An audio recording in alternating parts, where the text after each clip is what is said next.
Assalamualaikum, salam sejahtera. Selamat pagi para penonton Malaysia hari ini. Ambang Tahun Baru 2023. Ya betul, kita telah pun sampai ke 31 Disember. Kita akan bakal menutup tirai tahun 2022. Jadi hari ini, Sofia membawa anda terus ke ibu kota Kuala Lumpur. Hari ini kita akan menyapa, bertanya kabar dan bertanya bagaimana tahun 2022 bagi mereka. Dan juga apakah yang dilalui, cabaran apakah yang dipelajari. Juga apakah diharapkan daripada tahun 2023. Tapi jangan risau, Sofia bukan berseorangan. Kita juga ada wartawan-wartawan MHI yang cukup hebat juga berada di sekitar Kuala Lumpur ini, dan juga rakan setugas saya di studio Haziq dan juga Jaya bakal menemani anda sepanjang siaran kita. Jadi ayuh kita mulakan siaran pagi ini Malaysia hari ini.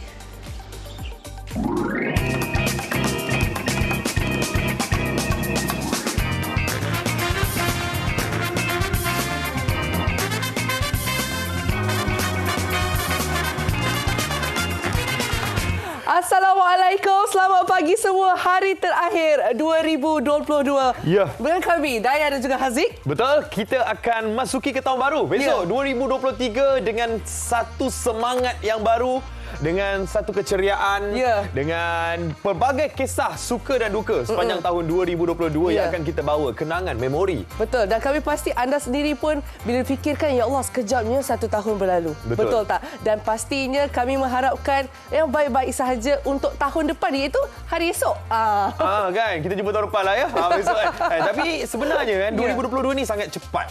Kan, daripada tahun 2020 sebenarnya, daripada start COVID-19 dulu, kita dah rasa dah tahun tu berlalu dengan pantas. Diharapkan dengan tahun 2023 ni ada satu sinar baru lah. Tak adalah penyakit-penyakit, dah tak ada dah apa-apa pandemik musibah-musibah yang kita ingin jauhi. Dan tentunya anda sendiri ada cerita, ada kisah dan kami ingin tahu. Jadi sila kongsi di ruangan komen di Facebook Live kami. 2022, apa yang anda buat? 2022 mungkin anda berkahwin, mungkin anda graduate, belajar. Orang kata bertunang. Kiranya highlight of the year. Macam tu. Mungkin 2022 orang kata break. Kan? Clash pula. Putus cinta. Macam-macam kisah. Jadi apa kata kongsikan dengan kami, insya-Allah. Kejap lagi kami akan bacakan. Di Facebook MHI TV3. Okey, jom sekarang ni kita share dulu apa yang bakal terjadi di Malaysia sepanjang hari ini, mengikut ramalan kaji cuaca hari ini di Kuala Terengganu. Bayan lepas di Kuala Terengganu dijangka hujan pagi ini, di bayan lepas dijaga cerah. Tapi kalau kita tengok Kuala Lumpur, Kuching, Kota Kinabalu nampaknya cerah untuk hari ini. Betul. Alhamdulillah, cuaca nampak baik. Labuan pun di utara dan juga di Labuan. Okey, Alustar pun lebih kurang juga, Aziz. PJ pun cerah, Daya. Jadi insya-Allah banyak cerah lah. Ipoh je dia jaga hujan hari ini, alhamdulillah. Apa-apa pun kami kongsikan supaya anda boleh rancang perjalanan. Ya, faham masih bercuti, mungkin balik kampung ataupun mungkin bersama dengan keluarga. Yang penting jaga diri anda. Okey, untuk MHI 2022 hari terakhir ni 31 Disember 2022 ni, kita nak sharekan kepada anda rangkuman apa yang berlaku sepanjang tahun 2022. Untuk yang pertama ni, kita nak sharekan inspirasi yang kita dapat di MHI pada tahun 2022. Rangkuman kisah inspirasi. Ya, nak tahu kisah apa? Jom kita saksikan.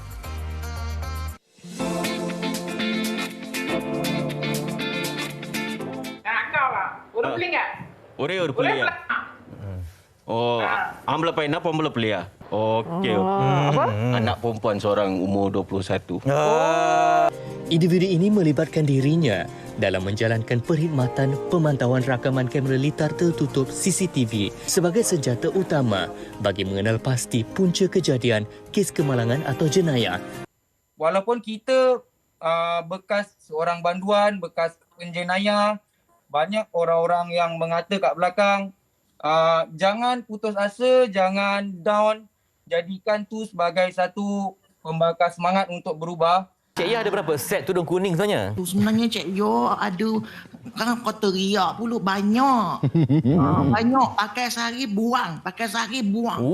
Dia dekat sini, kalau kat TV3 tu Hanif orang dia kacak-kacak. Tapi sayang kat sini Hanif muka dia agak tak berapa nak kacak sangat. Sungguh bersyukur pada Tuhan pasal merangsangkan anak saya untuk bagi buah pinggang pada saya kan. Jadi saya tak boleh nak cakap macam mana nak balaskan jasa dia kan. saya dinobatkanlah sebagai global winners Cambridge Dedicated Teacher Award tu. Tak takut bertempur, kita cuma takut ambush dan kena pijak bumerang. Itu saja dua.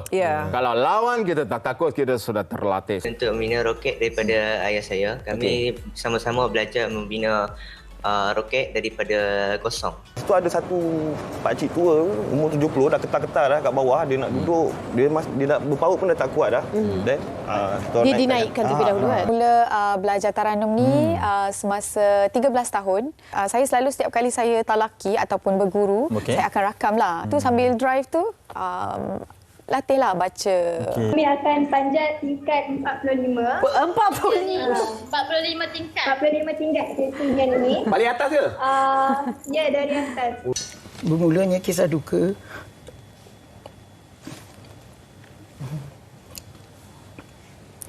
Dan keluarga saya ni bermula tahun 1985. Daripada ramai anak-anak saya yang ada itu, saya tengok tinggal seorang ni je.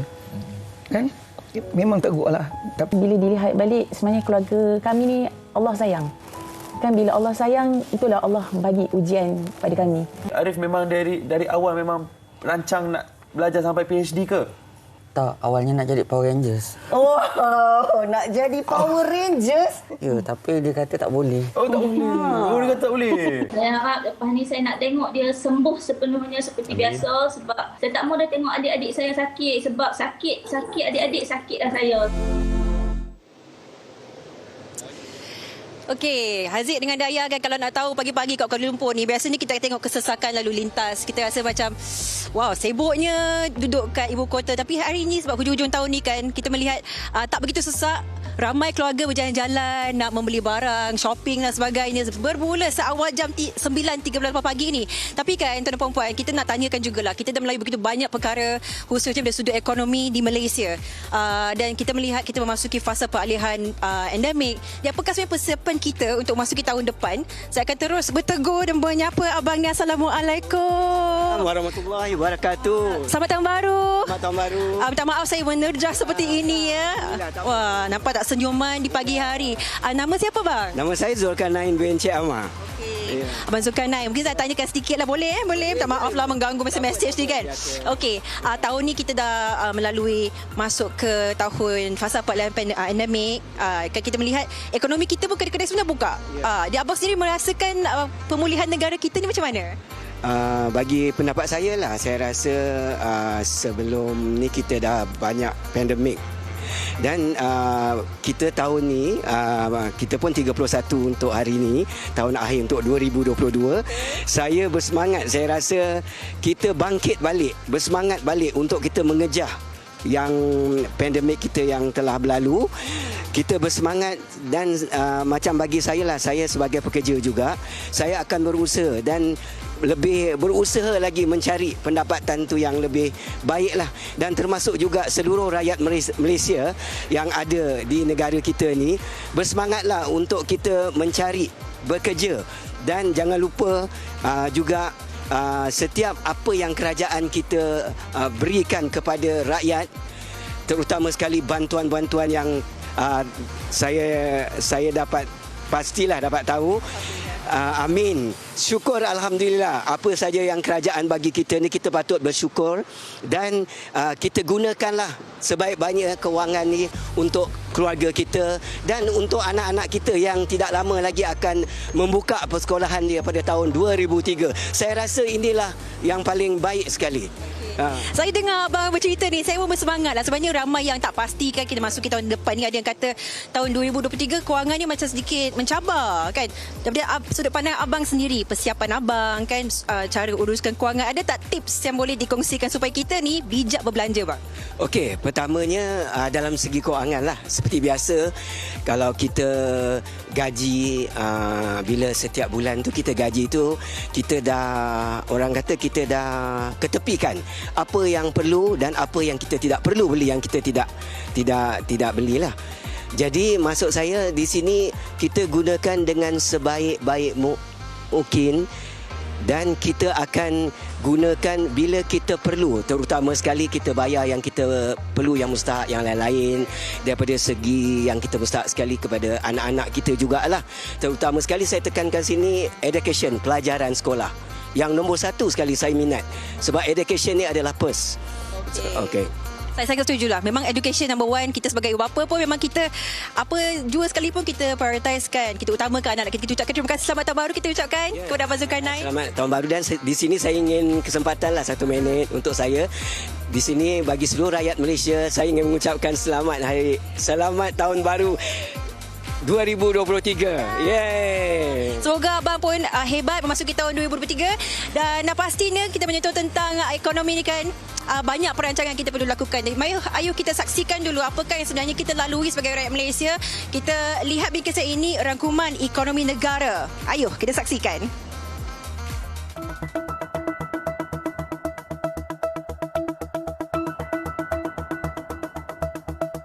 1 April 2022, satu tarikh yang cukup signifikan bagi seluruh rakyat Malaysia apabila negara membuka semula sempadan antarbangsanya selepas 2 tahun ditutup akibat penularan COVID-19.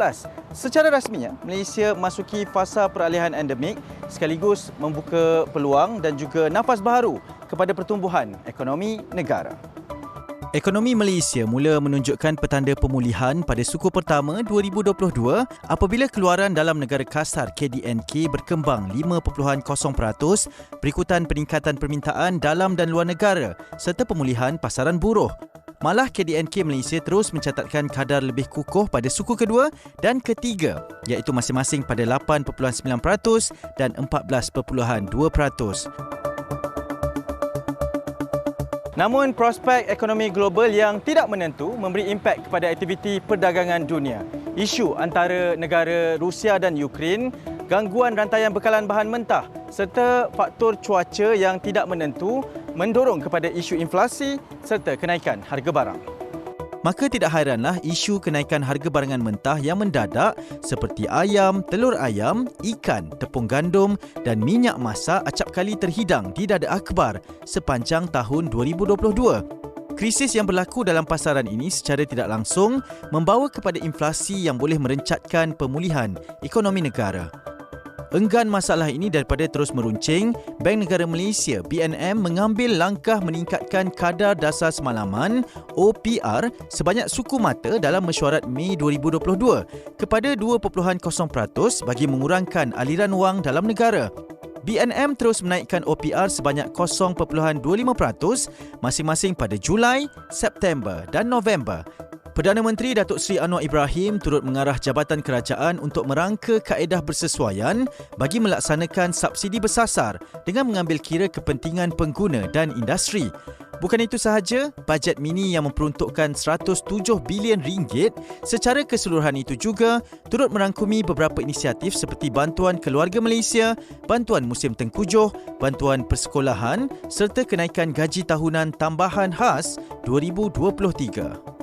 Jangkaan negara bakal berhadapan dengan krisis ekonomi pada tahun 2023 pastinya menyebabkan rakyat perlu bersedia untuk menghadapi cabaran tersebut. Apatah lagi, rata-rata daripada kita berdepan dengan kos sara hidup yang tinggi, terutamanya untuk mereka yang tinggal di bandar. Namun, dengan kerjasama daripada semua pihak termasuk kerajaan dan juga pembangkang, pastinya dasar ekonomi yang lebih efisien mampu untuk dirangka bagi mencapai ekonomi yang mampan pada tahun hadapan.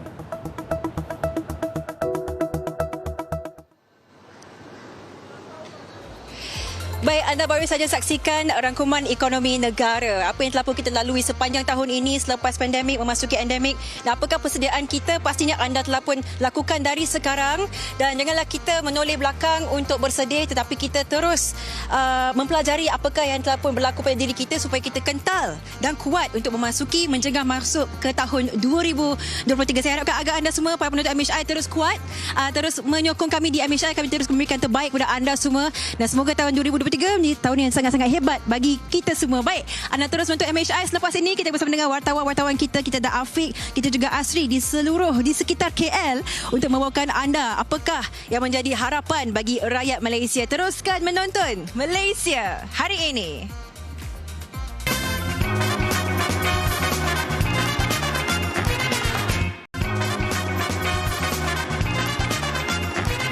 Ya, kembali bersama kami di hari terakhir 2022 di MSI. Tadi kita bersama Sofia di Jalan Tunku Abdul Rahman. Ya. Dia tanya bagaimana dari sisi ekonomi tahun 2022 ni untuk rakyat Malaysia. Ya, dan sebenarnya saya kalau tengok Jalan Tunku Abdul Rahman tu, saya terus rasa nak pergi. Nak raya. Itu orang kata lubuk untuk kita memberi belah.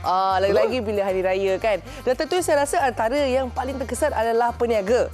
Jadi tak sabar nak tunggu kejap lagi bila ramai, dan tahun hadapan bagaimana pula untuk peniaga-peniaga kan memajukan perniagaan mereka. Ya, tapi bagaimana pula dengan sukan? Ya. 2022 ni, apa pencapaian Malaysia dan apa pencapaian rakyat Malaysia pula kan? Ada orang yang berazam nak exercise setiap hari. Lepas tu? Setiap kali awal tahun. Seminggu je tahan. Betul itu. Minggu kedua dah stop. Jadi kita akan bincangkan yang tu kejap lagi, Haziq. Kita nak bersama dengan Afiq yang berada di Taman Tasik Perdana Kuala Lumpur. Nak bercerita pasal sukan tahun 2022 ni. Apa cerita, Afiq? Tengah jogging ke tu? Silakan, Afiq.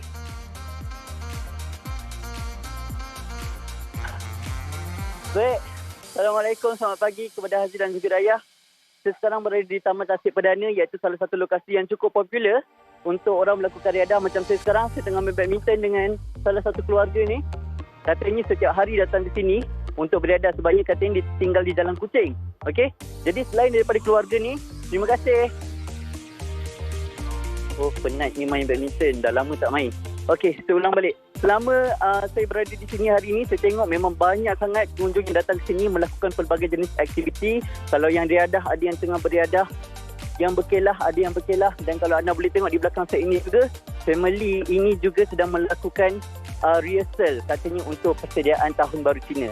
Okey, jadi itu adalah riadah yang dilakukan oleh mereka. Jadi terpulang, mereka di sini semuanya hadir untuk melakukan aktiviti yang sihat walaupun di hari terakhir tahun 2022. Jadi jom kita tanyakan kepada mereka. Ya Allah, mengah betul. Kita tanyakan kepada mereka apa agaknya aktiviti yang sedang mereka lakukan di sini, okey? Hi, good morning. Sorry. Boleh? Boleh? Sure. Boleh kita tengok sikit apa aktiviti yang diorang tengah lakukan.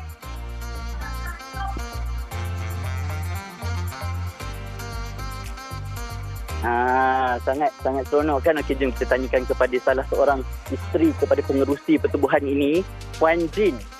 Okey, mari. Puan Jin nak ke belakang bersama dengan suaminya. Puan Jin dan juga Encik Steven. Kalau boleh saya tanyakan kepada Puan Jin. Halo, good morning. Puan Jin, kalau boleh saya tanya, apa agaknya aktiviti yang Puan Jin sedang lakukan pagi ni? Hari ini kita adakan ini latihan untuk next year punya, kita ada Chinese New Year MV. Ya. So ini adalah antara aktiviti riadah yang dilakukan bersama di sini. Kalau boleh saya tahu ni ahli keluarga ke rakan-rakan ke macam mana? Ahli pertubuhan. Ahli pertubuhan. Okey, yang ini kalau boleh kita tahu ini suaminya dan juga anaknya. Wah, banyak stylo ini anak. Kalau boleh saya tahu, selalu ke datang sini untuk beriadah, Mr. Steven? Ya. Selalu juga. Ya, selalu juga. Okey, alang-alang kita nak tanya, hari ini hari terakhir 2022 kan, apa agaknya sepanjang tahun ni, apa agaknya kenangan mengenai sukan atau riadah yang mungkin Mr. Steven ataupun Puan Jin ingat? Puan Jin dululah, ada tak aktiviti riadah yang Puan Jin paling ingat tahun 2022 ni? Paling ingat inilah aktiviti inilah. Sebab apa tu? Sebab kita perlukan banyak latihan untuk dapatkan bersama. To practice makes perfect, ya. So proses sepanjang untuk hari ini tu merupakan satu kenangan lah. So latihan selalunya buat berapa lama tu? Beberapa jam. Beberapa jam. Memang jadi satu kenangan lah kan. So, dan ini merupakan kali pertama ke kali keberapa untuk Chinese New Year? Kali pertama. Patutlah satu kenangan yang paling best lah agaknya. So selamat maju jaya, selamat berlatih, maaf mengganggu. Okay, good luck for your festival. Okay, jom kita tanyakan kepada lagi satu family. Di sini, pelbagai aktiviti yang boleh kita lakukan. Nak kena lari pula. Okay, jom. Mari kita jogging sikit. Kameraman pun kena lari. Okay? Okay, bersama saya dengan salah seorang bapa kepada adik ni. Juga datang ke sini untuk beriadah katanya. Assalamualaikum. Bang, kalau boleh saya tanya, hari ini datang ke sini untuk melakukan aktiviti apa? Okay, saya ni atas ni untuk beriadah lah. Saya jangan buat saya main roller skate. Lepas tu main bola lah. Lepas tu ada main tenis. Lepas tu beriadah lah dengan isteri dengan anak-anak lah. Okey bang, agaknya sepanjang tahun 2022 ni apa agaknya kenangan yang paling abang ingat? Mungkin kalau tentang sukan, abang tengok World Cup ke? Okey, saya memang tengok World Cup first match sampai final lah. Okey, saya rasa tim yang memperangsangkan adalah Morocco lah sebagai underdog. Walaupun dapat nombor 4 kan, tapi dia punya kata challenger tu pagi tu memang sampai ke final lah. Dan itu kenangan yang paling saya rasa kenangan yang lebih menarik bagi saya lah Argentina lah. Betul kan, Lionel Messi dapatnya sampai dia punya ni lah target untuk dapatkan World Cup Champions lah. Itu kenangan abang ni dan nak tahu apa lagi rangkuman yang menarik sepanjang tahun 2022 terhadap bidang sukan? Jom kita tengok bingkisan yang telah disediakan. Okay bang, boleh. Arena Sukan Malaysia 2022 mencatatkan sejarah berbeza buat negara. Kejayaan demi kejayaan diraih menjadi pembakar semangat untuk menoktahkan garisan penama tahun 2022 dalam mengutip lebih kejayaan pada misi yang akan datang.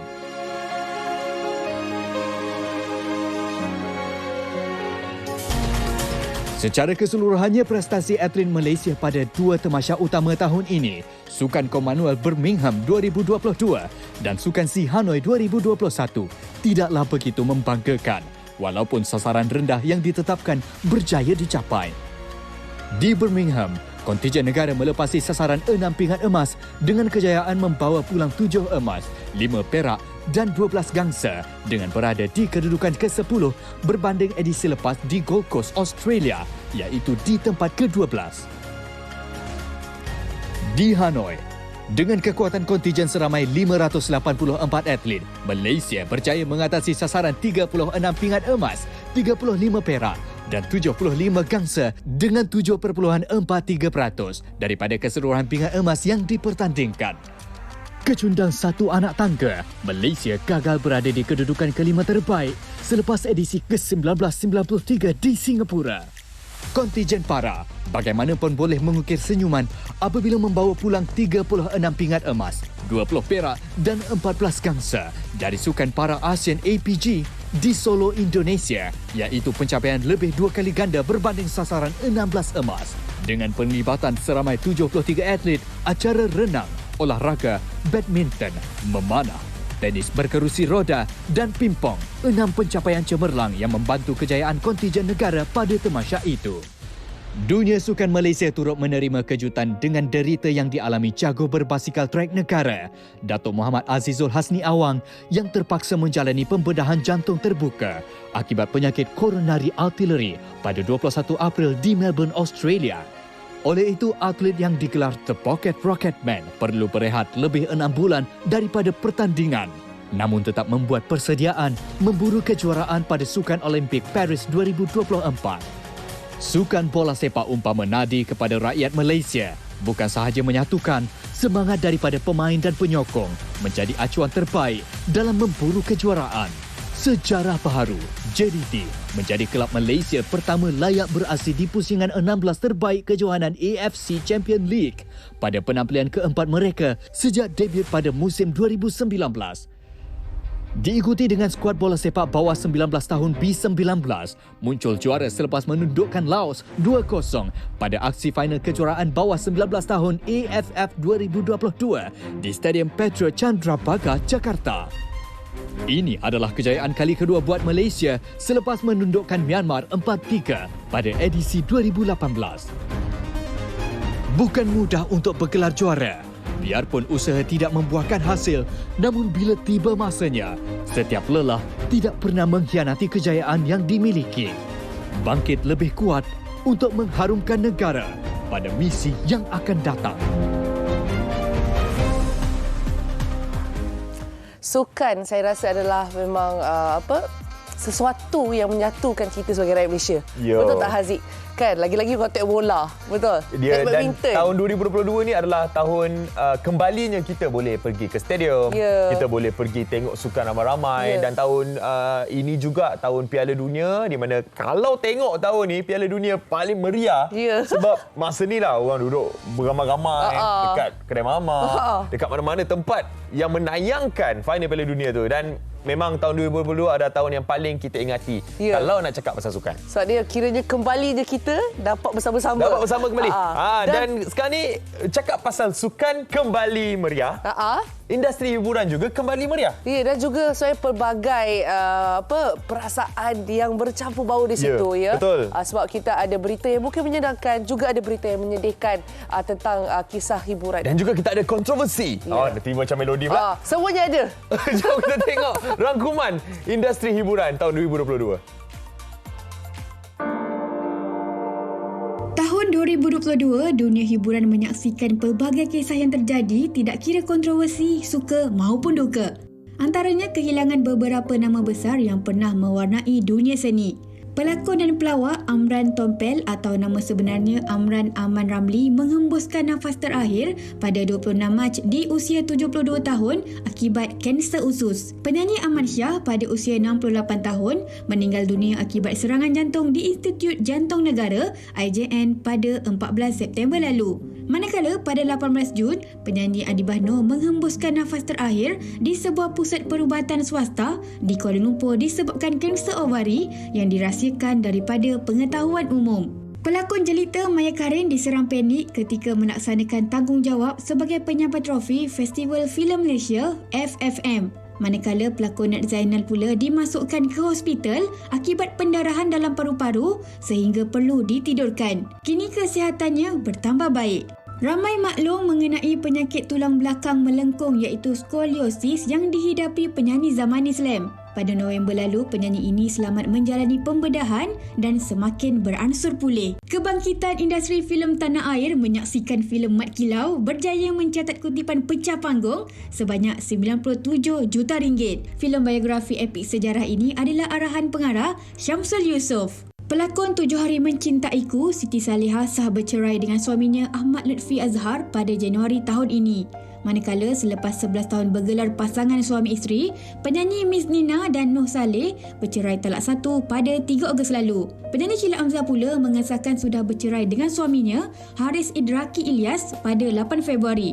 Pasangan ini dikurniakan seorang cahaya mata lelaki. Penyanyi Ismail Izani mencetuskan kontroversi dengan video yang tular memaparkan aksi seorang lelaki miripnya berciuman dengan wanita seksi di sebuah kelab hiburan. Sekian lama memegang pendirian untuk tidak mendedahkan wajah anak, pelakon dan pengacara Nilofa akhirnya berkongsi foto serta rakaman video cahaya mata sulungnya, Muhammad Bilal Muhammad Haris, di Instagram. Penyanyi nasyid dan komposer Yasin Sulaiman berdepan hukuman gantung sampai mati selepas didakwa di Mahkamah Magistrate atas tuduhan mengedar dadah jenis ganja di kediamannya. Selain pelbagai isu kontroversi tahun ini, ramai juga artis yang mendirikan rumah tangga. Antaranya selebriti Zulin Aziz dan rakan perniagaannya Farhan Nurzaini. Pelakon Sweet Kismina pula diijab kabulkan dengan pasangannya, pelakon Adam Lee. Penyanyi Haliza Helmi selamat bergelar isteri bersama pilihan hatinya, Datuk Seri Mahadi. Tidak ketinggalan, penyanyi Wani Hasrita dan pasangannya Adib Fahmi serta penyanyi Najul Latif bersama Aqua Arifin. Selain itu, pelakon Rin Rahim juga selamat bernikah dengan pasangannya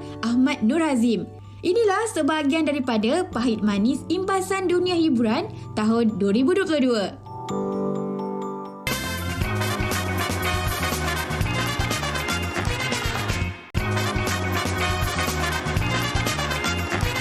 Ya, kembali bersama kami di hari terakhir 2022 di MSI. Tadi kita bersama Sofia di Jalan Tunku Abdul Rahman. Dia tanya bagaimana dari sisi ekonomi tahun 2022 ni untuk rakyat Malaysia. Ya, dan sebenarnya saya kalau tengok Jalan Tunku Abdul Rahman tu, saya terus rasa nak pergi. So itu orang kata lubuk untuk kita memberi belah. Lagi-lagi bila hari raya kan. Dan tentunya saya rasa antara yang paling terkesan adalah peniaga.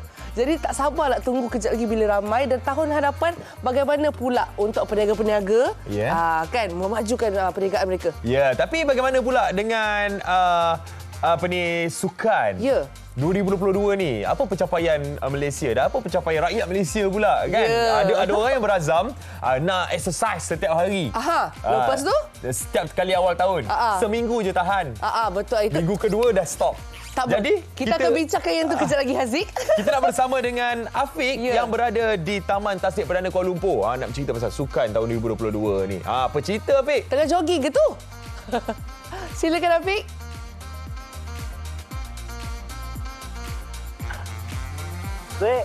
Assalamualaikum, selamat pagi kepada Haji dan juga Raya. Saya sekarang berada di Taman Tasik Perdana, iaitu salah satu lokasi yang cukup popular untuk orang melakukan riadah. Macam saya sekarang, saya tengah main badminton dengan salah satu keluarga ni.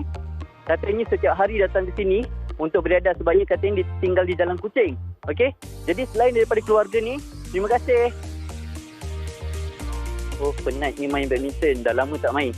Okey, saya ulang balik. Selama saya berada di sini hari ini, saya tengok memang banyak sangat pengunjung yang datang ke sini melakukan pelbagai jenis aktiviti. Kalau yang riadah, ada yang tengah beriadah.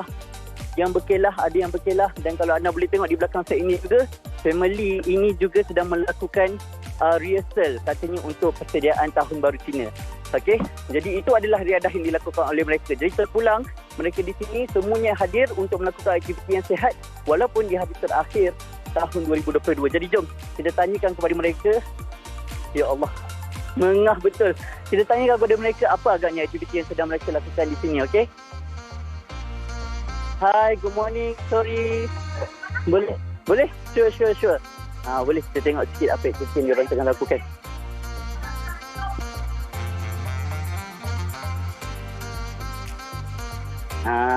Sangat seronok kan? Okey, jom kita tanyakan kepada salah seorang isteri kepada pengerusi pertubuhan ini, Puan Jin. Okey, mari. Puan Jin nak ke belakang bersama dengan suaminya. Puan Jin dan juga Encik Steven. Kalau boleh saya tanyakan kepada Puan Jin. Hello, good morning. Puan Jin, kalau boleh saya tanya, apa agaknya aktiviti yang Puan Jin sedang lakukan pagi ni?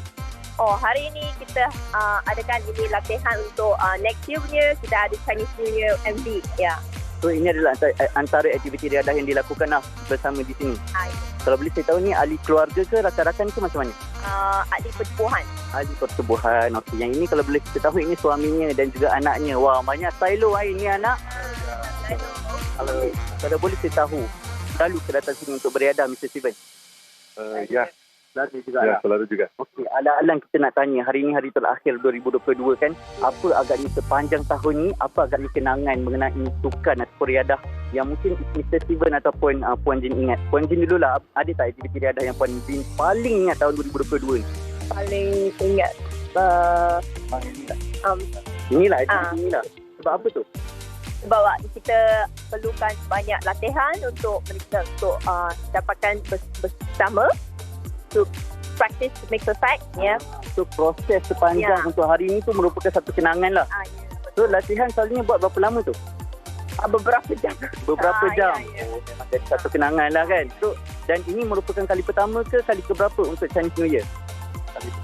Kali pertama. Patutlah satu kenangan yang paling best lah agaknya. So selamat maju jaya, selamat berlatih, maaf mengganggu Okay, good luck for your festival. Okay, jom kita tanyakan kepada lagi satu family. Di sini, pelbagai aktiviti yang boleh kita lakukan. Oh, nak kena lari pula. Okey, jom. Mari kita jogging sikit. Kameraman pun kena lari. Okey. Okey, bersama saya dengan salah seorang bapa kepada adik ni. Juga datang ke sini untuk beriadah katanya. Assalamualaikum. Bang, kalau boleh saya tanya, hari ni datang ke sini untuk melakukan aktiviti apa? Okay, saya ni atas ni untuk beriadah lah. Saya anak buah saya main roller skate. Lepas tu main bola lah. Lepas tu ada main tenis. Lepas tu beriadah lah dengan isteri dengan anak-anak lah. Okey bang, agaknya sepanjang tahun 2022 ni, apa agaknya kenangan yang paling abang ingat? Mungkin kalau tentang sukan, abang tengok World Cup ke? Okey, saya memang tengok World Cup. First match sampai final lah. Okey, saya rasa tim yang memperangsangkan adalah Morocco lah. Sebagai underdog. Walaupun dapat nombor 4 lah, tapi dia punya kata challenger tu pagi tu memang sampai ke final lah. Dan itu kenangan yang paling saya rasa kenangan yang lebih menarik bagi saya lah Argentina lah. Betul kan, Lionel Messi dapatnya sampai dia punya ni lah target untuk dapatkan World Cup Champions lah. Itu kenangan abang ni dan nak tahu apa lagi rangkuman yang menarik sepanjang tahun 2022 terhadap bidang sukan? Jom kita tengok bingkisan yang telah disediakan. Okay bang, boleh? Arena Sukan Malaysia 2022 mencatatkan sejarah berbeza buat negara. Kejayaan demi kejayaan diraih menjadi pembakar semangat untuk menoktahkan garisan penama tahun 2022 dalam mengutip lebih kejayaan pada misi yang akan datang.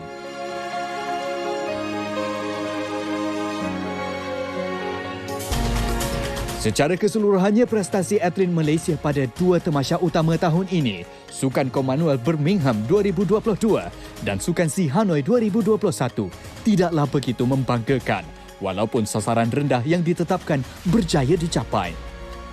Di Birmingham, kontijen negara melepasi sasaran 6 pingat emas dengan kejayaan membawa pulang 7 emas, 5 perak dan 12 gangsa dengan berada di kedudukan ke-10 berbanding edisi lepas di Gold Coast, Australia, iaitu di tempat ke-12. Di Hanoi, dengan kekuatan kontijen seramai 584 atlet, Malaysia berjaya mengatasi sasaran 36 pingat emas, 35 perak dan 75 gangsa dengan 7.43% daripada keseluruhan pingat emas yang dipertandingkan.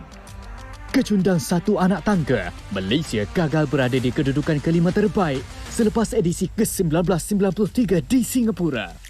Kontijen para bagaimanapun boleh mengukir senyuman apabila membawa pulang 36 pingat emas, 20 perak dan 14 gangsa dari Sukan Para ASEAN APG di Solo, Indonesia, iaitu pencapaian lebih 2 kali ganda berbanding sasaran 16 emas.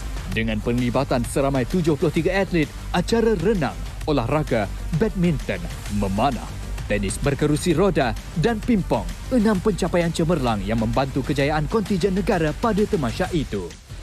Dunia sukan Malaysia turut menerima kejutan dengan derita yang dialami jago berbasikal trek negara, Datuk Muhammad Azizul Hasni Awang, yang terpaksa menjalani pembedahan jantung terbuka akibat penyakit coronary artery pada 21 April di Melbourne, Australia.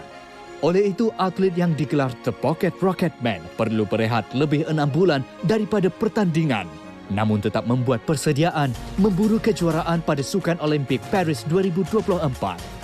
Sukan bola sepak umpama nadi kepada rakyat Malaysia bukan sahaja menyatukan semangat daripada pemain dan penyokong menjadi acuan terbaik dalam memburu kejuaraan.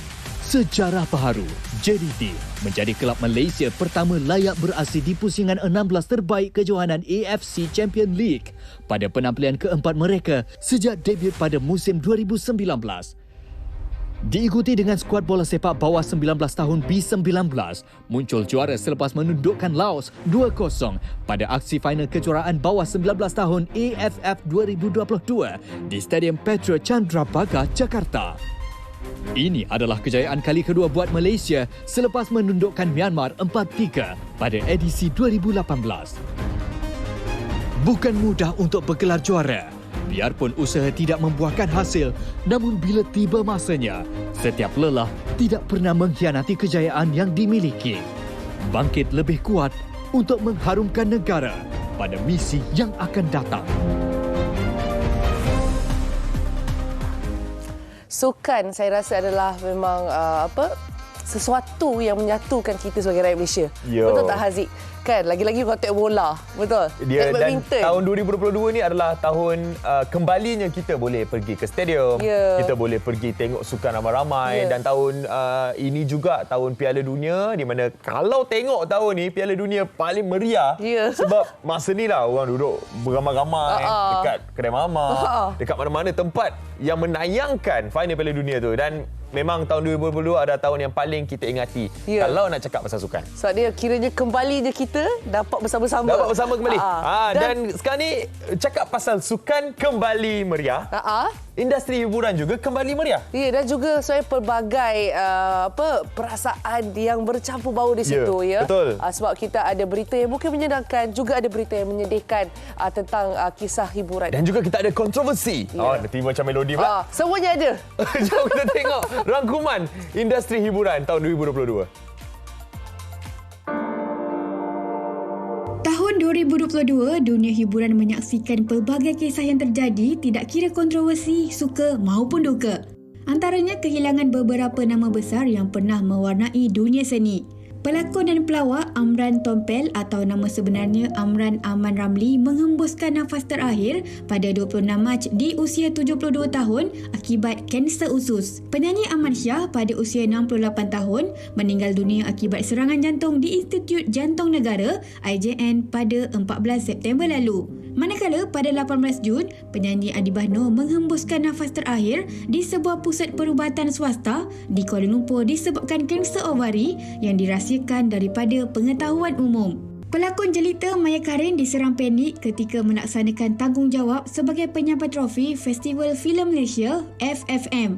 Manakala pelakon Nat Zainal pula dimasukkan ke hospital akibat pendarahan dalam paru-paru sehingga perlu ditidurkan. Kini kesihatannya bertambah baik. Ramai maklum mengenai penyakit tulang belakang melengkung iaitu skoliosis yang dihidapi penyanyi Zamani Slam. Pada November lalu, penyanyi ini selamat menjalani pembedahan dan semakin beransur pulih. Kebangkitan industri filem tanah air menyaksikan filem Mat Kilau berjaya mencatat kutipan pecah panggung sebanyak 97 juta ringgit. Filem biografi epik sejarah ini adalah arahan pengarah Syamsul Yusof. Pelakon 7 Hari Mencintaiku Siti Salihah sah bercerai dengan suaminya Ahmad Lutfi Azhar pada Januari tahun ini. Manakala selepas 11 tahun bergelar pasangan suami isteri, penyanyi Miss Nina dan Noh Saleh bercerai talak satu pada 3 Ogos lalu. Penyanyi Sheila Amzah pula mengesahkan sudah bercerai dengan suaminya Haris Idraki Ilyas pada 8 Februari. Pasangan ini dikurniakan seorang cahaya mata lelaki. Penyanyi Ismail Izani mencetuskan kontroversi dengan video yang tular memaparkan aksi seorang lelaki miripnya berciuman dengan wanita seksi di sebuah kelab hiburan. Sekian lama memegang pendirian untuk tidak mendedahkan wajah anak, pelakon dan pengacara Nilofa akhirnya berkongsi foto serta rakaman video cahaya mata sulungnya, Muhammad Bilal Muhammad Haris, di Instagram. Penyanyi nasyid dan komposer Yasin Sulaiman berdepan hukuman gantung sampai mati selepas didakwa di Mahkamah Magistrate atas tuduhan mengedah dadah jenis ganja di kediamannya. Selain pelbagai isu kontroversi tahun ini, ramai juga artis yang mendirikan rumah tangga. Antaranya selebriti Zulin Aziz dan rakan perniagaannya Farhan Nurzaini. Pelakon Sweet Gismina pula diijab kabulkan dengan pasangannya, pelakon Adam Lee. Penyanyi Haliza Helmi selamat bergelar isteri bersama pilihan hatinya, Datuk Seri Mahadi. Tidak ketinggalan, penyanyi Wani Hasrita dan pasangannya Adib Fahmi serta penyanyi Najul Latif bersama Aqua Arifin. Selain itu, pelakon Rin Rahim juga selamat bernikah dengan pasangannya Ahmad Nur Azim. Inilah sebahagian daripada pahit manis impasan dunia hiburan tahun 2022.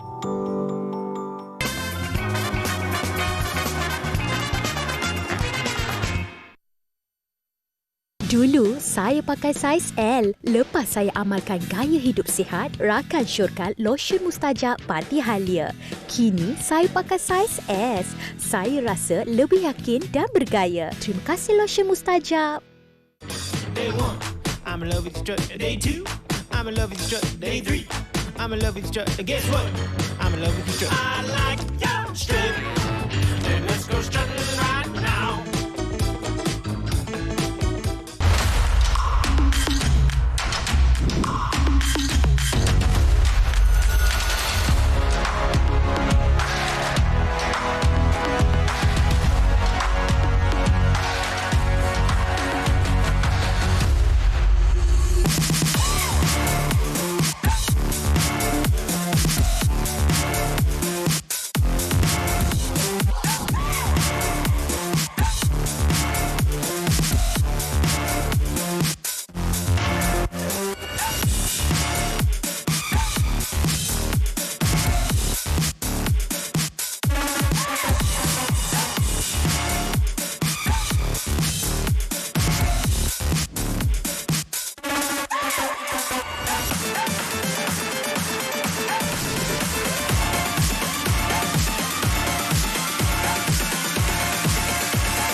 Kembali bersama MSI pagi ini dan elok kalau kita akhiri tahun 2022 ni dengan perkara yang baik. Apa kata kita gunakan harta yang kita ada ataupun duit yang kita ada untuk kita letakkan untuk sesuatu yang baik. Antaranya untuk kita bagi derma ataupun wakafkan untuk pembangunan Masjid Kota Warisan Sepang Selangor. Jadi hari ini Haziq bersama dengan Profesor Madya Datuk Dr. Haji Muhammad Farid Ravi bin Abdullah. Assalamualaikum, Datuk. Waalaikumsalam warahmatullahi. Ya, kita nak bercerita pasal Masjid Kota Warisan Sepang Selangor ni. Jadi sebelum kita cerita panjang lagi, kita bagi pengenalan dululah. Masjid. Di mana? Di Sepang masjid tu, tapi di manakah exactly-nya masjid tersebut dan apa dia punya pembangunan sekarang di situ? Terima kasih Haziq. Terima kasih juga kepada para penonton TV3 MSI TV3. lokasi masjid Kota Warisan ini terletak di Kota Warisan di Kota Warisan Sepang, Selangor. Okey.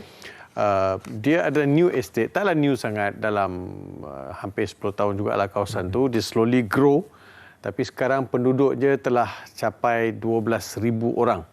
12,000 rumah. Rumah je 12,000. Orang lagi ramai lah. Orang lagi ramai lah. Kalau satu rumah ada 5 orang, 2 orang, 3 orang, kali 2 pun 12, dah 24,000 orang penduduk. Dan dalam 2030 dijangkakan kawasan tu penduduk dia akan capai 100,000. Sebab dia very fast growing kawasan tu, sebab dia dah jadi tempat orang dah tuju dah kawasan perumahan baru. Dia senang nak akses tu Cyberjaya, Putrajaya dan juga KLIA. So kawasan tu jadi kawasan semi elite kawasan tu. Semi elite. Cantik kawasan tu. Yeah. So kita pun telah dapat tanah keluasan 3.03 ekar yang memenuhi kriteria yang telah ditetapkan oleh PBT dan juga Jabatan Agama Islam Selangor bagi pembinaan sebuah masjid yang berkapasiti boleh memuatkan jemaah dalam satu masa dalam 3,000 jemaah. Dan juga kawasan tu, keluasan itu kita boleh bina juga quarters, imam, bilal, siap. Dan kemudian kita juga boleh buat dewan serbaguna. Dalam satu masa kita boleh isi program dalam 500 orang. Juga kawasan tu boleh kita cadang bina sekolah kafar. Wow. So banyak benda kita buat. Sebab sekarang ni Haziq, kawasan tu tak ada masjid. Tak ada masjid. Untuk 12,000 atau dalam 25,000 orang penduduk ke situ, dia tak cover masjid. Ada 2 surau, satu surau Bistari, satu surau Hijrah. Okey. So dua-dua surau ni kalau sekali orang solat Jumaat baru dapat 1,000 orang. Itu pun dah pack dah tu. Bentang tikar situ, bentang tikar sini. Dan pelajar anak-anak kawasan ini, Kota Warisan, mereka bersekolah di rumah kedai. Tak ada proper kelas lah. You tahu dah tak ada proper kelas ni, lalu lintas, keselamatan budak. So aktiviti budak dari sudut co-curriculum. Curriculum mungkin co-curriculum akan terhad. So, bila terbinanya masjid ni, dia akan menjadi one-stop center untuk masyarakat di situ. Bagi aktiviti kerohanian dan sebagainya. Jadi, apa yang diperlukan sekarang ni adalah sumbangan anda untuk infakkan harta anda. Jadi, perkembangan kutipan dana pula yang disumbangkan oleh orang ramai ni. Tok, berapa ramai dah, Tok? Kita nak merayu sangat-sangat kepada para penonton pada pagi ini melalui MHI. Boleh disampaikan juga kepada sahabat-sahabat yang lain. Kok hujung tahun ni dia dah kira ada balance, Zik? Ada duit lebih kan. Ada lebih duit tu. Jangan disia-siakan duit itu.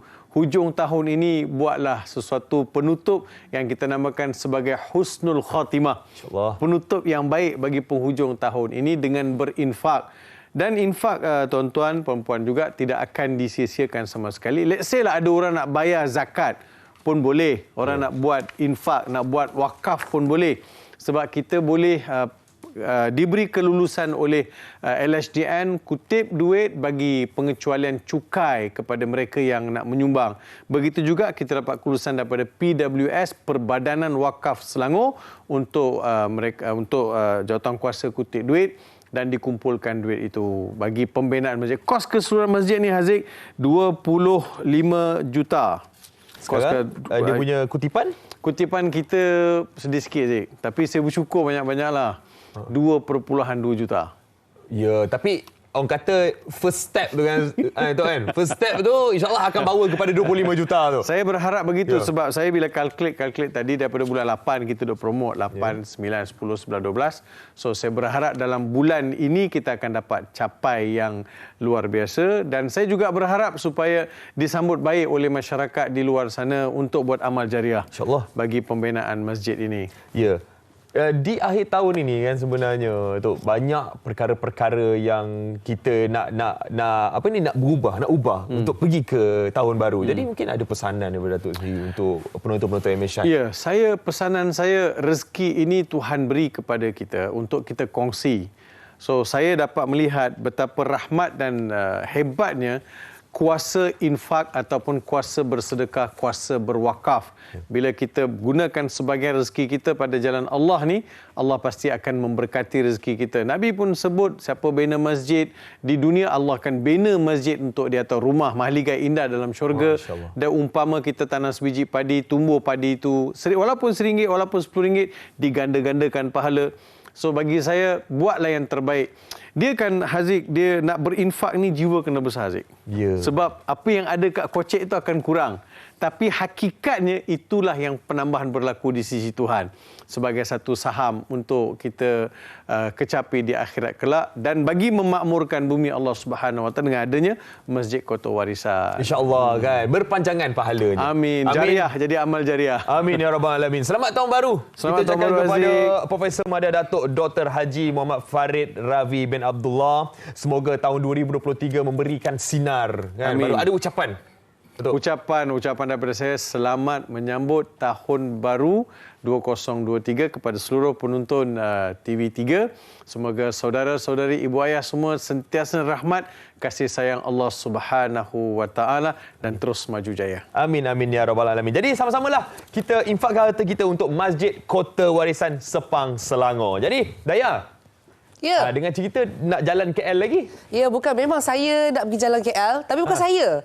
Kita ada rakan tugas kita di sana. Sebentar saja lagi dan sebenarnya saya nak kongsi sebab saya dengan anak buah saya. Tugas saya Ustaz, saya nak cerita ni Ustaz ya. Silakan.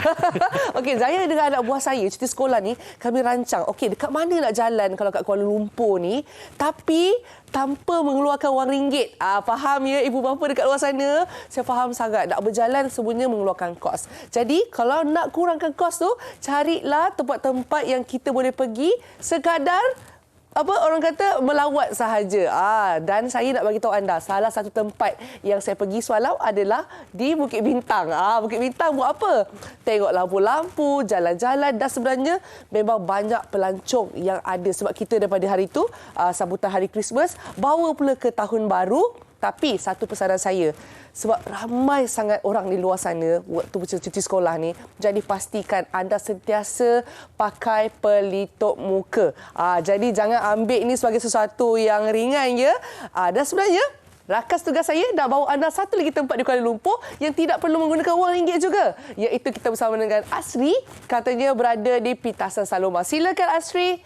Apa cerita di sana? Ramai ke tak? Dan selamat pagi kepada semua penonton Malaysia hari ini. Hari ini 31 Disember 2022 merupakan kemuncak bagi tahun ini dan saya berada di Pintasan Saloma untuk hirup udara pagi dekat sini. Dan sebenarnya hari ini saya datang bukan nak bersiar-siar saja. Saya ingin dapatkan pandangan orang ramai berkenaan dengan kisah politik. Yang kita tahu sepanjang tahun 2022 ini pelbagai pahit dan manis kita dapat lihat, yang antaranya adalah pertukaran pentadbiran ataupun pertukaran kerajaan sebanyak 3 kali, tak sampai satu penggal. Itu daripada saya. Tapi apa pendapat orang ramai? Jom. Oleh itu kita nak bersama dengan Puan Nur Razak. Assalamualaikum Puan. Assalamualaikum warahmatullahi wabarakatuh. Sihat ke? Alhamdulillah Ustaz. Dari mana? Saya dari Pantai Dalam. Pantai Dalam. Baik Puan.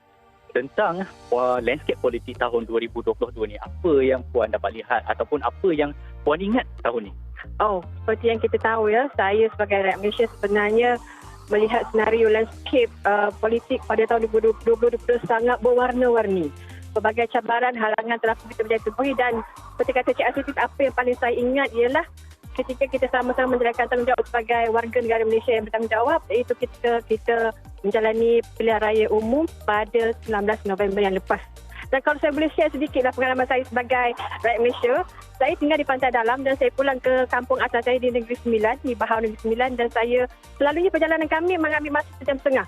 Tapi pada hari itu, hari bersejarah itu mengambil masa 4 jam setengah dan saya yakin ramai di kalangan orang yang balik untuk menjalankan tanggungjawab masing-masing pada hari itu. Dan biasa saya sebagai rakyat Malaysia sangat mengharap, harapan saya sangat besar kepada Barisan Kepimpinan negara sekarang agar mereka akan menjalankan tanggungjawab mereka yang sangat berwibawa, bertanggungjawab dan juga walk the talk. Itu sangat penting pada saya. Bukan hanya sebagai gula-gula semasa ketika kita nak meraih undi, tapi sampai masa yang kita menjalankan tanggungjawab kita yang sebenar. Dan saya teringat pada satu kata-kata yang sangat indah, Itu satu prinsip guru. Seperti kata prinsip guru. Hari ini ada perjuangan, esok ada pengharapan dan lusa adalah kemenangan. Jadi, saya yakin barisan kepimpinan ada sekarang bukan yang biasa-biasa, tetapi dipilih bukan hanya oleh kita tapi yang maha besar. Jadi, tolonglah jalankan tanggungjawab sebaik mungkin kerana kami amat mengharapkan kepimpinan yang telus, bijaksana dan berwibawa. Puan cikgu ke? Saya dulu pernah mengajar di Politeknik Salah. Oh, patutlah kata-kata pun puitis ya. Baik. Betul. Tapi kita nak kongsikan kepada orang ramai ni, ada juga bingkisan berkenaan dengan politik sepanjang tahun 2022. Jadi sebelum tu, saya dan juga Puan Roza dan mewakili seluruh rakyat Malaysia ingin mengucapkan selamat tahun baru kepada anda semua dan semoga landscape politik kita di Malaysia ini mendapat kemakmuran dan kesejahteraan untuk meningkatkan lagi aspirasi rakyat Malaysia. Bye. Assalamualaikum. Bye-bye. Tahun baru. Warna-warni dunia politik 2022 membawa pelbagai isu. Daripada sembang cerita di kedai kopi sehinggalah ke persidangan parlimen, ada saja kisahnya. Tahun ini juga membawa satu perubahan paling besar dalam sejarah politik Malaysia apabila Undi 18 mula dikuatkuasakan. Sekaligus, beliau turut memainkan peranan dalam menentukan hala tuju masa depan negara. Pindaan menurunkan umur minimum mengundi kepada 18 daripada 21 tahun mula berkuat kuasa pada Disember 2021. Pilihan Raya Negeri PRN Johor pada bulan Mac menjadi pentas pertama buat anak muda diberi kebebasan memilih pemimpin mereka. Hasilnya, Barisan Nasional BN mendapat kemenangan selesa melebihi majoriti 2/3 apabila berjaya memperolehi 40 daripada 56 kerusi DUN yang dipertandingkan. Selain itu, pada 5 Oktober, satu lagi akta yang mengubah landscape politik negara dikuatkuasakan. Akta yang melarang ahli Dewan Rakyat bertukar parti dan diluluskan dengan sokongan majoriti 2/3 di Dewan Rakyat pada 28 Julai lalu. Dengan pelaksanaan akta itu, mana-mana ahli Dewan Rakyat yang bertukar parti pada atau selepas tarikh terbabit akan hilang kelayakannya. Tarikh 10 Oktober 2022, mandat negara dipulangkan kepada rakyat. Perdana Menteri ketika itu, Datuk Seri Ismail Sabri Yaakob, mengumumkan pembubaran parlimen selepas mendapat perkenan Yang di-Pertuan Agong Al-Sultan Abdullah Ri'ayatu dan Al-Mustafa Billah Shah untuk memberi laluan kepada pilihan raya umum ke-15, PRU15. Bermula dengan proses penamaan calon pada 5 November dan pengundian awal pada 15 November, PRU15 meriah dengan pelbagai kejutan, terutama dalam kalangan parti bertanding. Kejutan paling utama adalah pada malam hari pengundian 19 November apabila Suruhanjaya Pilihan Raya SPR memaklumkan tiada parti bertanding berebut kursi parlimen memperolehi majoriti mudah untuk membentuk kerajaan. Keputusan ini menyebabkan berlakunya parlimen tergantung. Namun atas semangat kestabilan dan kemakmuran selaras dengan titah Yang di-Pertuan Agong, tiada pihak yang menang semua serta tiada pihak kalah semua. Negara menyaksikan penumbuhan kerajaan perpaduan dengan parti politik yang dahulunya seteru bergabung membentuk kerjasama. Kerajaan Perpaduan pimpinan Datuk Seri Anwar Ibrahim selaku Perdana Menteri merangkumi gabungan parti politik iaitu PH, BN, GPS, GRS, Warisan, Bebas, KDM dan PBM. PN pula memilih untuk berada di blok pembangkang bagi memainkan peranan semak dan imbang. Walaupun satu demi satu kemelut politik berlaku sepanjang tahun 2022, rakyat merangkumi pelbagai lapisan meletakkan harapan tinggi agar kerajaan perpaduan dapat membawa pembaruan bagi mencapai kemakmuran, kesejahteraan dan keharmonian di samping meningkatkan pembangunan ekonomi negara.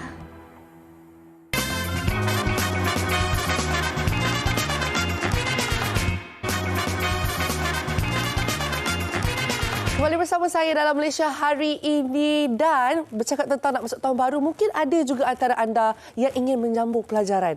Jadi dengan itu saya nak kongsikan sedikit bingkisan daripada Yuni Syams. Mari kita saksikan.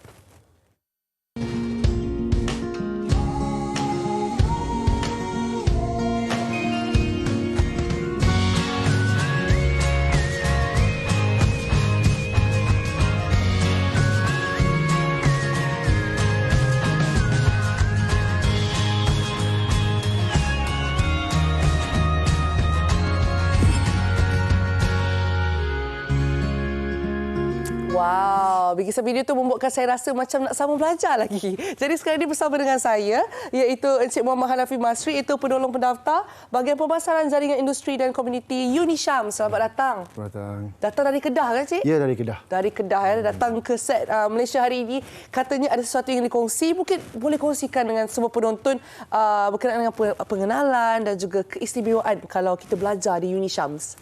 Okay, baik. Assalamualaikum warahmatullahi wabarakatuh. Pertama sekali terima kasih kepada kita punya host lah, Daya, dan juga terima kasih kepada semua penonton-penonton MHI bersama kita pada pagi ini. Baik, insya-Allah saya akan ceritakan sedikit berkenaan dengan apakah yang kita sebut ataupun kita perlu tahu tentang UniSham itu sendiri. Baik, UniSham ialah sebuah IPTS, Bilik Kajian Negeri Kedah. Nama panjang dia Universiti Islam Antarabangsa Sultan Abdul Halim Muazzam Shah, ataupun singkatan dia UniSham lah. Saya nak sebut penuh, panjang pula kan. Baik, kita terletak di Kuala Ketir, Kedah, dalam daerah Baling. Kemudian kita sebenarnya bukan satu universiti yang lama. Kita telah pun berusia 28 tahun sejak kita ditubuhkan pada 1994. Dia bukan lagi IPT barulah. Cuma sebelum ini kita guna nama Insaniah. Kita dikenali lebih pada Insaniah. Tapi sekarang kita sudah pun dikenali sebagai UniSham. Naik taraf pada tahun 2018. Oh, baik. Baik. Kalau kita sebut tentang apa yang kita tawarkan di UniSham, kita menawarkan pelbagai bidang lah. Di peringkat diploma, sarjana muda, master, PhD dan juga asasi. Dan apa yang keistimewaannya di UniSham ni ialah kita menekankan integrasi ilmu duniawi dan ukhrawi, kita kata. Baik. Dia adalah satu, kita memberi penekanan kepada aspek syahsiah. Kita juga memberikan asas dan nilai agama dalam kehidupan. Makna kata kita nak melahirkan modal insan yang bukan sahaja cemerlang dalam akademiknya, tapi dia juga cemerlang dalam syahsiahnya. Baik. Dan kita juga pada masa yang sama memberi galakan kepada para pelajar untuk menyertai sukan, aktiviti, CSR dan sebagainya untuk melahirkan satu generasi graduan yang kita kata lengkap, insya-Allah. Tentu. Kemudian kita juga ada pensyarah tempatan dan berpengalaman. Semua program kita diiktiraf oleh KPT dan MQA, jadi tidak perlu risau tentang pengiktirafan. Dan juga kalau ikut rekod kebolehpasaran kita pada tahun lepas, kita mencapai 94.1%, ranking ke-16 terbaik di Malaysia. Hebat. Ya, satu peningkatan yang membanggakan, sebab betul. IPTS ni dia bukan sikit. Dia banyak, ada ratus-ratus. Tapi kita duduk di 16 terbaik di Malaysia ni. Wah, tahniah ya. Okey, dan juga mungkin boleh kongsikan apakah program yang ditawarkan di UniSham? Baik, program yang ada, saya mula dari peringkat asasi. Untuk asasi, kita ada asasi pengurusan dan asasi pengajian Islam. Yang ini untuk mereka yang habisnya asasi terus ke degree. Ini untuk asasi. Okey, asasi ke degree. Kemudian syarat minimum dia hanya 5 kredit saja. Baik. Okey, kemudian untuk diploma, syarat minimum 3 kredit saja. Kalau boleh saya sebutkan sikit apakah bidang-bidang yang ada dalam diploma. Antaranya kita ada pelancongan, kita ada hotel, kita ada kulinari, kita ada grafik, multimedia, IT, perniagaan, perakaunan, perbankan, pengajian Islam, tahfiz dan lain-lain lah. Oh, pelbagai. Dia ada banyak. Kemudian bagi lepasan STAM ataupun STPM dan juga asasi, matrikulasi, diploma dan sebagainya, kita ada peringkat sarjana muda ataupun senang kita sebut degree lah.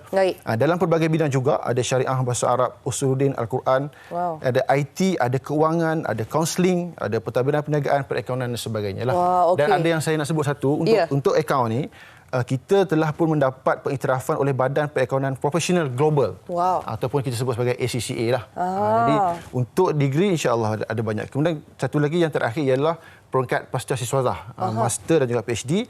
Kita ada 9 program master, 6 program PhD dan 1 diploma pasca siswazah. Saya cuma nak sebut yang diploma pasca siswazah ini ialah dia satu program yang khas untuk mereka-mereka lepasan syariah, untuk yang mana kerjayanya nanti dia nak channelkan ke bahagian kehakiman dan guaman syar'i. So itulah tempat dia. Okey. Dan mungkin adakah pihak UniSham menawarkan bantuan kewangan untuk pelajar yang nak menyambung pengajian, dan bagaimanakah caranya untuk mereka yang berminat ni? Kita pergi kat kewangan dulu. Sebab kewangan ni biasa mak ayah memang banyak tanya. Betul. Untuk kewangan, khusus untuk pelajar-pelajar asasi, ada beasiswa UniSham kita sediakan. Makna kata dia masuk, dia tak payah bayar lah. Tapi dia ada terma dan syarat dia sendiri. Kemudian untuk diploma dan ke atas dan sebagainya, kita ada bagi anak Kedah khususnya, kita ada beasiswa penuh pendidikan Lembaga Zakat Negeri Kedah. Yang ni kalau dapat 100% ditaja. Oh, baik. Alhamdulillah. Kemudian kita ada bantuan-bantuan peringkat negeri dan yayasan-yayasan dan sebagainya sebab kita adalah IPT yang diiktiraf, so tak ada masalah soal itu. Kemudian kita ada PTPTN dan yang akhirnya ialah kita ada juga Affin Islamic Education Financing sebagai alternatif kepada para pelajar lah. Baik, okey. Sekarang ni saya rasa mungkin ramai yang nak tahu lebih lanjut lagi dan mungkin boleh beritahu juga tentang pendaftaran pelajar katanya. Baik. Untuk pendaftaran, kita yang terdekat ialah pada 30 Januari 2023. Sebulan dari sekarang kita ada pendaftaran secara atas talian. Ya, kemudian online saja. selepas kita daftar, 6 hari bulan 2 kita akan masuk ke kampus. Baik. Sebab sekarang dah zaman orang bersemuka. So kita ada masuk ke kampus pada 6 hari bulan 2 2023 dan mohon di www.unishams.edu.my. Mohon secara online saja insya-Allah. Ya, dan maklumat lanjut semua boleh dapatkan di situ juga ya. Ya, boleh dapat di kita punya media sosial rasmi juga. Unishams.official. Jadi, jom masuk Unishams kepada anda semua. Wadi kecemerlangan ummah. Baik, terima kasih ucapkan sekali lagi. Dan sekali ini saya nak tanya, Haziq, ada apa pun nak dikongsi, Haziq? Ya, kalau tadi kita dah cerita pasal politik, dah cerita pasal sukan, dah cerita pasal hiburan, rangkuman tahun 2022 dan tahun 2022 ni ada pelbagai sebenarnya tragedi demi tragedi yang melanda disebabkan alam sekitar dan cuaca ekstrim. Jadi kita nak rangkumkan kepada anda tragedi yang berlaku di tahun 2022. Jom saksikan. Imbauan 2022, Malaysia digemparkan dengan pelbagai bencana dan tragedi sehingga ada yang meragut nyawa. Perubahan cuaca dan iklim yang ekstrim antara penyumbang terbesar berlakunya malapetaka ini. Ikuti sorotannya. Hujan lebat selama 3 jam di kawasan hulu sehingga terjadinya limpahan air sungai dan mengakibatkan banjir kilat. Cerapan data stesen hujan menunjukkan taburan hujan yang sangat lebat, iaitu 2 kali ganda daripada taburan hujan biasa yang melanda 140 buah rumah sekaligus dikategorikan sebagai banjir kedua terbesar dalam tempoh 6 bulan. Letusan gunung berapi lumpur berlaku di Taman Hidupan Liar Tabing, Lahad Datu Sabah. Berkeluasan hampir sebesar padang bola, kejadian itu disaksikan oleh pelancong yang berada di kawasan tinggi. Menurut Jabatan Meteorologi Met Malaysia, fenomena sama pernah berlaku sebelum ini pada 2014 dan disifatkan sebagai kejadian biasa. Haiwan liar terancam dikesan keluar dari habitat asalnya dan membahayakan keselamatan orang awam. Seorang wanita orang asli, Wak Angkat Yok Tong, 39 tahun, maut akibat dipijak gajah liar di Kuala Lipis, Pahang. Sekumpulan gajah liar ini dipercayai menyerang rumah keluarga mangsa sekitar jam 4.40 pagi. Manakala di Lahad Datu Sabah, seorang kanak-kanak lelaki maut di Baham Buaya ketika sedang berkayak bersama ayahnya di sebuah tasik. Tahun ini turut menyaksikan beberapa kejadian tanah runtuh yang berlaku sehingga ada nyawa yang terkorban. Antaranya di Ampang, Selangor, pada Mac lalu, insiden tanah runtuh di Taman Bukit Permai 2 meragut 4 nyawa. 3 minggu sebelum kita menyambut tahun baru, insiden tanah runtuh terburuk berlaku di tapak perkemahan Fathers Organic Farm, Batang Kali, Hulu, Selangor. Seramai 92 mangsa yang terlibat, 61 daripadanya terselamat, manakala 31 lagi terkorban akibat dari runtuhan tanah yang berlaku pada jam 2.42 pagi. Operasi mencari dan menyelamat SAR oleh pihak berkuasa dijalankan lebih seminggu bersama anjing unit pengesan K9.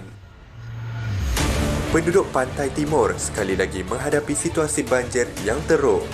Lebih 70,000 mangsa banjir yang terkesan ditempatkan di pusat pemindahan sementara PPS mengikut negeri iaitu di Kelantan, Terengganu, Pahang, Johor, Perak, Sabah dan Sarawak. Sandakan Sabah. Lebih 100 buah rumah musnah akibat dipukul ombak di Kampung Forest pada akhir minggu lalu. Kejadian berlaku disebabkan fenomena air laut pasang besar yang luar biasa sehingga kelihatan seperti dilanda badai tsunami apabila hanya puing sahaja yang tinggal. Manusia dan kejadian alam tidak dapat dipisahkan. Apa yang mampu dilakukan hanyalah merancang dan melakukan pemantauan secara berkala. Selain itu, kerjasama masyarakat dan pihak berkuasa amatlah penting demi keselamatan bersama agar tiada sebarang kejadian buruk berlaku lagi. Semoga tahun 2023 akan jadi lebih baik daripada tahun 2022. Ya, dan tentunya saya rasa kita semua ada 1 tahun yang penuh dengan cerita. 1001 kisah. Mungkin ada yang suka, mungkin ada yang duka. Tetapi saya mengharapkan sangat-sangat. Mungkin ada orang cakap klise lah kita nak letakkan tahun baru. Tapi bagi saya, bukan sekadar tahun baru. Setiap hari pun sebenarnya kita boleh cuba berazam untuk esok apa yang akan berlaku. Aziz ada satu kata-kata untuk kita kejar azam kita. Daripada Brian Dyson. Don't give up when you still have something to give. Nothing is really over until the moment you stop trying. So maknanya jangan pernah berhenti selagi kita boleh berusaha. Jadi, usaha untuk tahun 2023, kami di MHR nak ucapkan selamat tahun baru 2023 untuk semua penonton-penonton Malaysia hari ini. Ya, jadi jaga diri dan juga sayangi keluarga anda, sayangi orang keliling anda dan insya-Allah 2023 kita mulakan dengan semangat baru. Ya, jumpa esok 1 Januari 2023. Assalamualaikum. Bye. Selamat tahun baru.